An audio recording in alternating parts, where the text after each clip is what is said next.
What if your jigger removal method is actually making things worse? That quick fix could lead to a dangerous infection and even hospitalization. Welcome to Medicera. I'm your healthcare advisor, here to reveal the 3 deadly mistakes people make during jigger removal, and how to do it safely. It's tempting to just grab anything nearby and dig the jigger out, but I've seen the serious complications that can follow. Today, I'll show you the most common errors, using dirty tools, squeezing the jigger and skipping aftercare, and the right way to protect yourself. Let's get started and make sure you're not putting your health at risk. The first mistake? Using a dirty tool to remove a jigger. Grabbing a rusty pin or a thorn might seem quick, but anything unsterilized invites bacteria straight into your body. This can lead to severe infections like cellulitis or even sepsis, especially dangerous where medical care is limited.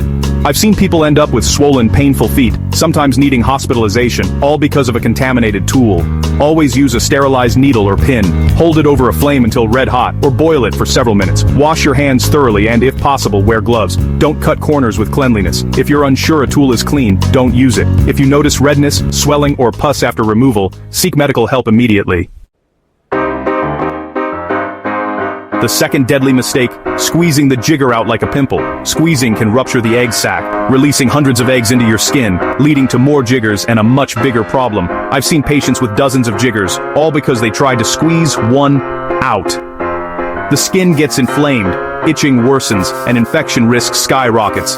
Instead, use a sterilized needle to gently break the skin and carefully lift out the entire jigger, egg sac, and all. If you're unsure, seek help from a healthcare professional. The goal is to remove the parasite completely and safely. Never rush or use force. Educate others. Squeezing only spreads the problem. The third mistake? Ignoring aftercare once the jigger is out. Just covering the wound and forgetting about it leaves it open to infection. Always wash the area with clean water and mild soap, pat dry, and apply an antiseptic. Cover with a sterile bandage and change it daily, or if it gets dirty. Watch for signs of infection, redness, swelling, pus, or pain, and seek medical attention if they appear. Keep the area elevated and avoid pressure to reduce swelling. If you haven't had a tetanus shot in the last 5 years, get one after any puncture wound. Proper aftercare is essential for healing and preventing complications. Remember, removing the jigger is only half the battle. Protecting the wound is just as important.